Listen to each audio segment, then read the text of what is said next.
recette de personnalité et la musique qui a marqué à jamais.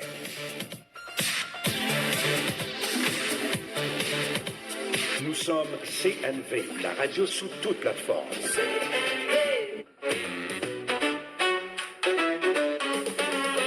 Trudel, analyse, perd dans ma radio. La revue de presse hebdo. Rémi Trudel a occupé le poste de ministre au sein d'une dizaine de ministères et comprend les enjeux politiques et les partage avec nous. Rémi Trudel, l'analyste perd dans ma radio. La revue de presse. Une imposante recette de personnalité et la musique qui a marqué à jamais. Perd dans ma radio. La revue. Nous sommes CNV, la radio sous toute plateforme.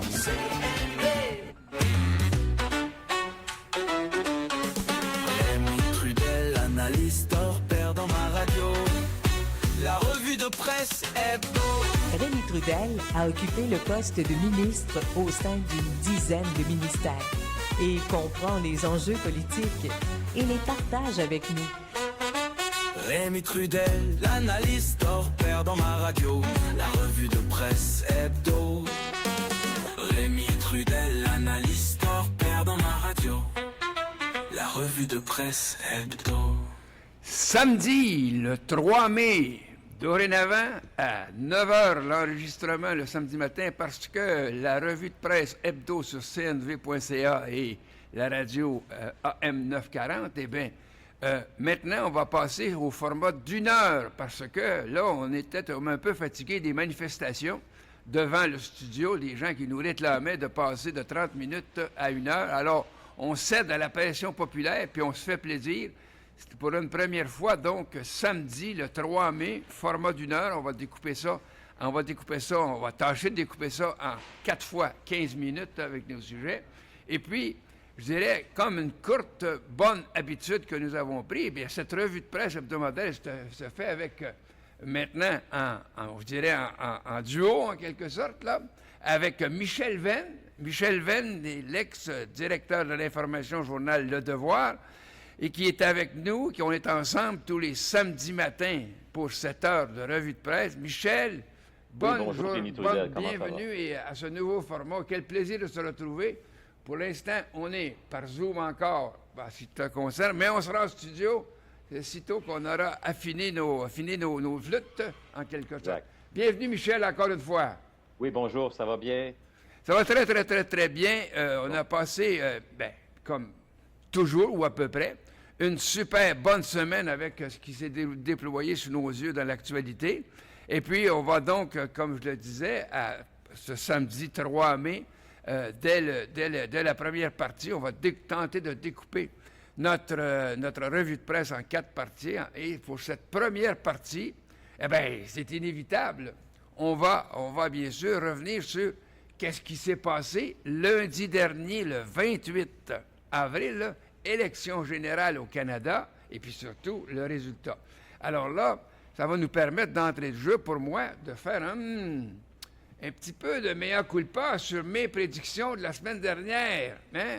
Et surtout de te laisser la place, Michel, toi, avec tes prédictions qui étaient comme pas mal plus proches de la réalité que les miennes. Alors, je ne passerai pas 10 minutes à expliquer mes déboires, mais je vais plutôt entendre comment ça s'est passé pour toi et tes prédictions qui sont passées maintenant quasi à la réalité.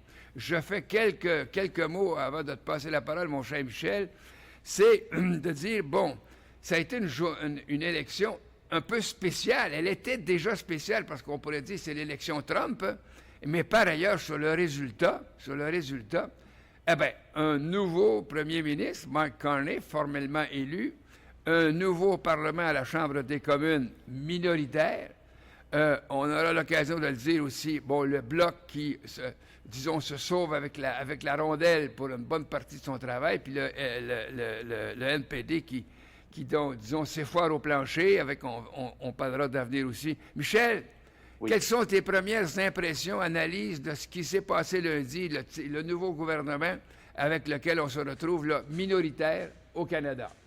Oui, pour revenir brièvement sur les prédictions, parce que les gens se rappellent peut-être pas de ce que j'avais prédit. En fait, c'était pas des prédictions, c'était plutôt un scénario que j'avais échafaudé avec la possibilité que vers la fin de la campagne, les gens, sachant que Mark Carney était élu, eh bien qu'ils allaient voter avec leur cœur. Donc, que les néo-démocrates allaient retourner vers le NPD, au moins en partie, que les bloquistes allaient retourner vers le bloc et que les conservateurs allaient faire la même chose de leur côté. Et donc, j'avais supposé qu'on pouvait se retrouver avec un gouvernement minoritaire. C'est exactement ce qu'on a eu finalement. Là où les choses ont été différentes de la prédiction, c'est que les conservateurs ont fait beaucoup mieux en Ontario que ce qu'on aurait pu imaginer, en particulier dans le sud de l'Ontario. Et c'est un des facteurs intéressants à observer pendant ces élections-ci. C'est-à-dire que on aurait dit que cette population-là du sud de l'Ontario n'a pas, n'a pas répondu avec autant d'ouverture aux sirènes de Mark Carney qui a dit pendant toute la campagne, nous vivons en ce moment la pire crise qu'on n'aura pas connue de notre vivant. Et donc, les gens du sud de l'Ontario, qui sont habitués aussi avec les relations avec les États-Unis sur le plan commercial, avec l'industrie automobile en particulier, il faut se rappeler que dans le sud de l'Ontario, avant même les accords de libre-échange des années 80, il existait déjà le pacte de l'automobile qui a favorisé l'intégration de l'industrie automobile des deux côtés de la frontière. Peut-être qu'on est plus habitué à ce genre de relations et de négociations avec les États-Unis. Ouais. Cela étant dit, au Québec, par contre, on a répondu très positivement aux appels de Mark Carney. Ouais. Ce qui fait qu'au Québec, Mark Carney est allé chercher 45 % du vote et il a augmenté sa députation d'une dizaine de députés au détriment du Bloc. Ouais. Et moi, j'aime bien regarder non seulement le nombre de sièges et les pourcentages de vote, mais le nombre de votes enregistrés. Or, lundi dernier, les libéraux sont allés chercher 533 000 votes de plus qu'en 2021. Mais les conservateurs aussi sont allés chercher 280 000 votes de plus qu'en 2021. Tandis que le Bloc en a perdu 69 000, ce qui n'est pas trop mal, finalement, dans le contexte. Mais le NPD en a perdu 200 000 aussi. Alors, moi, j'aime bien regarder le nombre de votes parce qu'on voit où se déplacent les électeurs. Ouais. Ils se déplacent, donc ils se sont beaucoup plus déplacés vers les libéraux. Ils se sont déplacés quand même vers les conservateurs. Donc, il y a une montée du conservatisme actuellement, autant au Québec qu'en Ontario et ailleurs au Canada. Ouais. Et le NPD, on voit bien ce que ça veut dire, s'écrouler. Ouais. Ça veut dire 200 000 votes de moins. C'est la moitié à peu près des votes qu'ils avaient eus la fois précédente. Bon, alors ce qui signifie donc... À l'échelle canadienne, c'est un peu pareil. Les libéraux sont allés chercher 3 millions d'électeurs de plus qu'en 2021. Ce qui signifie donc, Michel... aussi sont allés chercher 2,5 millions de plus d'électeurs que l'élection d'avant. Ce qui fait qu'on se retrouve aujourd'hui dans une situation au niveau fédéral de bipartisme, parce que 85 % du vote est allé à 2 partis seulement. Ouais. Et c'est clair que ça laisse très peu d'espace pour les tiers partis dans un contexte comme celui-là. Ce qui cependant signifie, Michel, que allons vers le résultat pour le Bloc québécois, qui, il s'est sauvé avec la rondelle un peu en conservant quelque chose comme 22 sièges. Là. Et on peut dire aussi, je pense, qu'ils vont détenir d'une certaine façon la balance du pouvoir, parce que dès le moment où les conservateurs et le Bloc, supposons théoriquement, s'alliant pour une mesure de défiance du gouvernement, il manquerait seulement 2 voix à quelque part pour faire en sorte qu'on renverse ou pas le gouvernement. Bon, mais ça veut dire un rôle d'influence au Parlement fédéral qui est assez déterminant pour le Bloc québécois en se sauvant avec ça, parce que je collabore avec ce que tu énonçais il y a quelques minutes, là, et il y a un bon nombre, on peut supposer assez clairement qu'il y a un bon nombre de sympathisants, on ne va pas parler de partisans ou de sympathisants du Bloc québécois, qui s'apprêtaient à aller dans le sens de Mark Carney et des libéraux pour faire front commun face à Trump, mais qui, pendant les 2 dernières semaines, l'excellente fin de campagne de Blanchette, le chef du Bloc, permet en sorte de dire, comme il l'avoue lui-même, ça a contribué en disant le prochain premier ministre, là, ça va être Mike Carney. Ça ne sert à rien de se compter des peurs, là, disait-il. Mais par ailleurs, il faut qu'on ait une voix forte à Ottawa. Je pense que ça a permis à un bon nombre, disons, de souverainistes, de sympathisants du Bloc de dire bon, on peut voter pour le Bloc sans mettre en danger ce qui avait l'apparence d'un triomphe qui allait s'amener pour Mike Carney. Et ça a marché, semble-t-il que ça a marché. Alors, dans ce sens-là, le Bloc se retrouve dans une bonne position, mais on y reviendra dans le deuxième bloc, là, justement, dans une position quand même précaire quant à son rôle au gouvernement fédéral.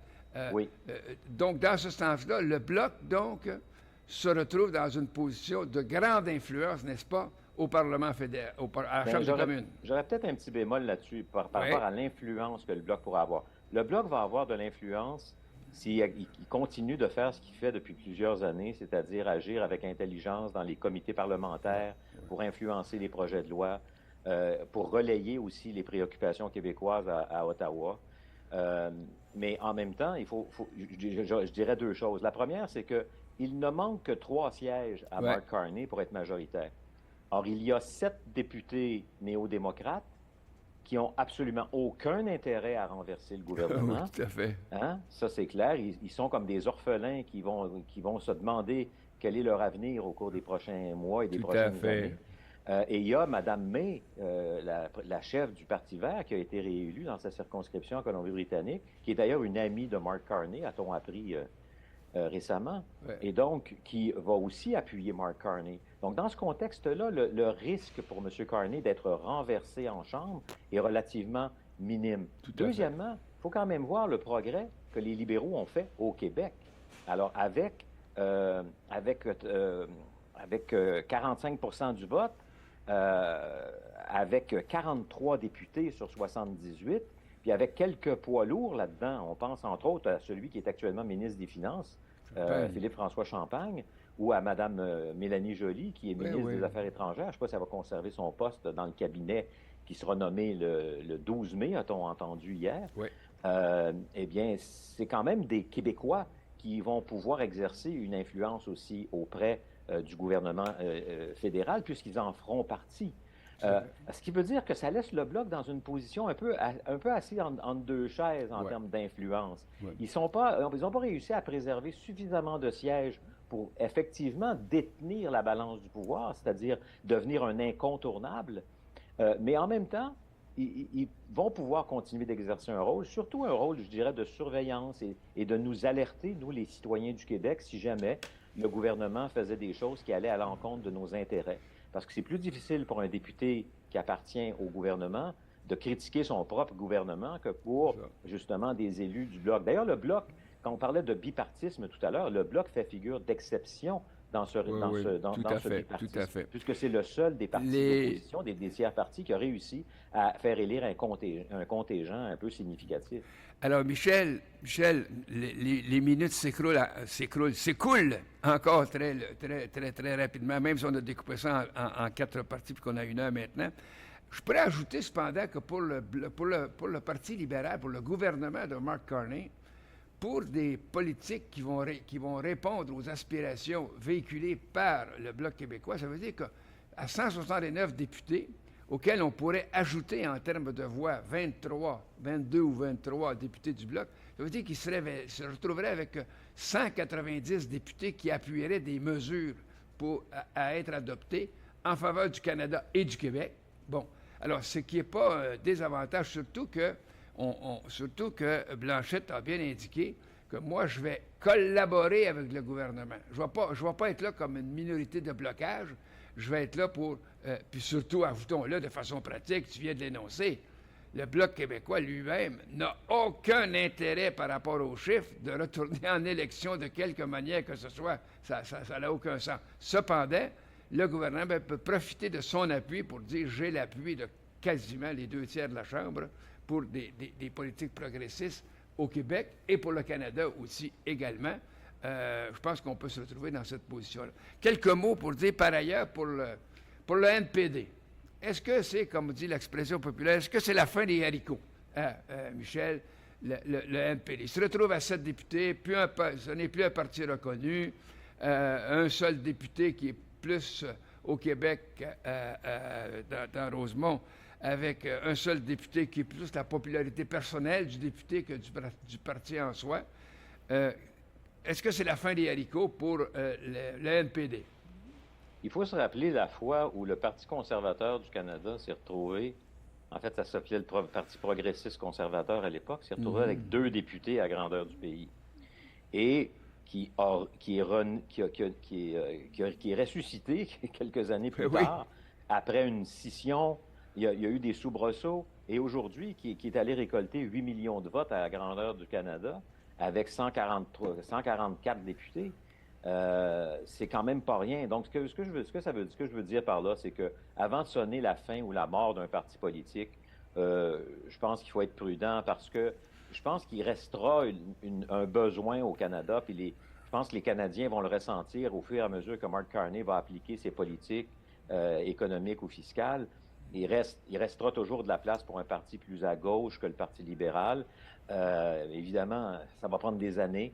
Et le NPD a tout un chantier devant lui, ça va de soi. Une brochette de personnalité et la musique qui a marqué à jamais.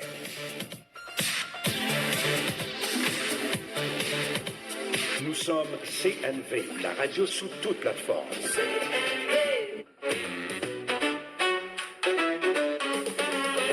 Trudel, analyse, perd dans ma radio. La revue de presse hebdo. Rémi Trudel a occupé le poste de ministre au sein d'une dizaine de ministères et comprend les enjeux politiques et les partage avec nous. Rémi Trudel, l'analyste hors pair dans ma radio. La revue de presse hebdo. Rémi Trudel, l'analyste hors pair dans ma radio. La revue Une brochette de personnalité et la musique qui a marqué à jamais.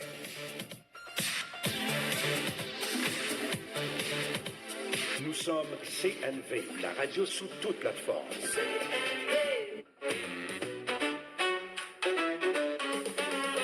Trudel, analyste hors pair dans ma radio. La revue de presse hebdo.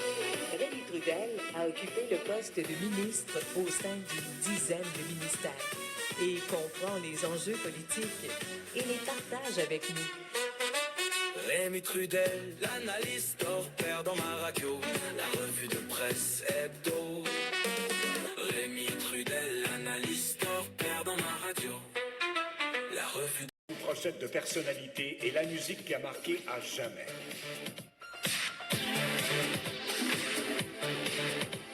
Nous sommes CNV, la radio sous toute plateforme.